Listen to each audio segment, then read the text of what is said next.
আধ রাতে যদি ঘুম ভেঙে যায় মনে পড়ে আমার মতো হাজারো মেয়ের আধ রাতে ঘুম ভাঙার পর এই দুনয়ন হয়তো ঘুমের কাজকে অব্যাহতি দিয়ে কান্নার কাজে নিয়োজিত হয়। আমার মতো হাজারো মেয়েকে ভাবতে হয় কাক ডাকা ভোরে না হয় আবার আমার আট পরে শাড়ি পরে আধ হাত ঘুমটা দিয়ে ঘুমটা নিচে চুলগুলোকে ছেড়ে দিয়ে খালি পায়ে হাতে পান আর সুপারির বাটা নিয়ে কয়েকজন মানুষের সামনে দাঁড়াতে হবে। রূপে লক্ষ্যে গুণে সরস্বতী মেয়ে চাই, চুলগুলো লম্বা হতে হবে যেন সে চুলে পুরুষের সৌন্দর্যের সুপ্ত আকাঙ্ক্ষা মিটে যায় এবং প্রয়োজন হলে সে লম্বা চুলকেই মুষ্টিবদ্ধ করে ধরা যায়। আমাদের সমাজে এমন চিত্র অহরহ।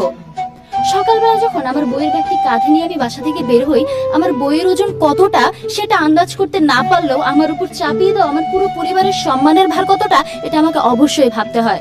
বাসা থেকে বের হওয়ার আগেই আমাকে বলে দেওয়া হয় বাড়ির মেয়ে বাড়ির সম্মান রক্ষা করে রাস্তাঘাটে চলাফেরা করবে। সারাদিন আমি আমার বাড়ির সম্মানকে রক্ষা করে রাস্তাঘাটে চলি। সেই রাস্তাঘাটে চলার সময় রিক্সাওয়ালাকে ভাড়া দিতে গেলে সেই রিক্সাওয়ালা পর্যন্ত আমার হাত ধরার সুযোগ ছাড়ে না। বাসে অবাঞ্ছিত ধাক্কা তো আছেই, এমন সারাদিনে কত চোখ রাঙানো আর কত আর চোখে তাকানো। কিন্তু আমাকে আমার পরিবারের সম্মান রক্ষা করতে হবে। যখন আমার সম্মানহানি হচ্ছে সেটি আমি কাকে বলবো? পরিবারকে, অভিভাবককে, সমাজকে? সমাজ আর সামাজিকতার মাঝে বন্দী বেনা দোষে দোষী নারী। লজ্জাকে দিয়েছে জলাঞ্জলি, পেরিয়ে ধর্মের গণ্ডি। কি লাভ তাতে অতি? থাকো না পর্দায়, দেখি কে গায়ে হাত দেয়। পাশের বাড়ির হুজুর এসে যখন আমার মাকে বলে মেয়ে মানুষের এত পড়াশোনার প্রয়োজন নেই, নামাজ পড়ছে, কোরআন শরীফ পড়ছে, এই যা ধর্মকর্ম করবে তাতেই তো চলবে, এতে আমি মোটেও অবাক হই না। কিন্তু আমি ভীষণ অবাক হই তখন যখন সেই হুজুর তার স্ত্রীকে নিয়ে হাসপাতালে গিয়ে সবার আগে খোঁজ করে মহিলা ডাক্তার আছে কিনা। এই তো আমাদের সমাজ। ধর্ষিত নারী যখন সমাজ বিতাড়িত, ধর্ষক তখন সমাজপতি।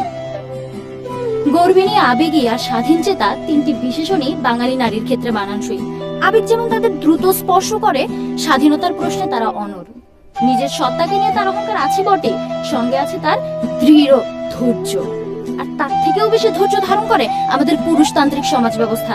আমাদের চারপাশে এতগুলো দৃশ্যমান আর অদৃশ্যমান নায়ের দেওয়াল তৈরি করে দেয়, কোনোটিকে আমি ভাঙছি, কোনোটিকে আমি গুড়িয়ে যাচ্ছি, কোনোটিকে আমি এড়িয়ে যাচ্ছি, আর ক্লান্ত অবিশ্রান্ত হয়ে কোনোটির সামনে গিয়ে আমি হেরে যাচ্ছি।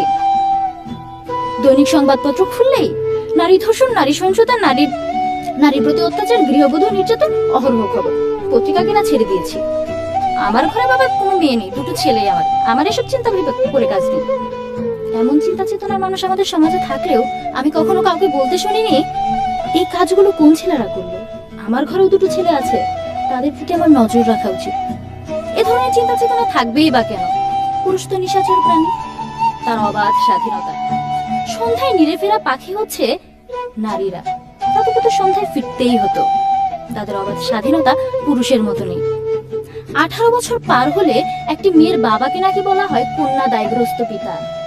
আর 25 আর 26 বছর পার হওয়ার পর একটি ছেলের বাবা একটি স্বপ্ন দেখে তার ছেলে এখন সংসারের দায়িত্ব নেবে।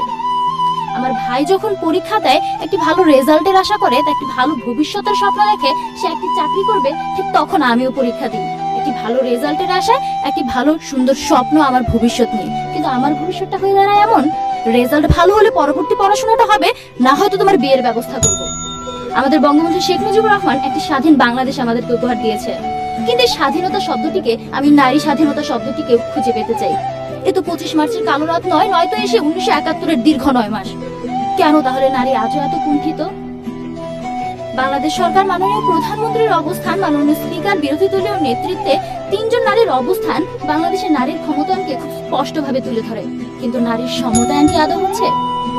তাই কবিগুরুর কণ্ঠে বলতে হয়, যারে তুমি নিচে ফেলো সে তোমারে বাঁধি বেজে নিচে, পশ্চাতে রেখেছো যারে সে তোমারে টানিছে পশ্চাতে।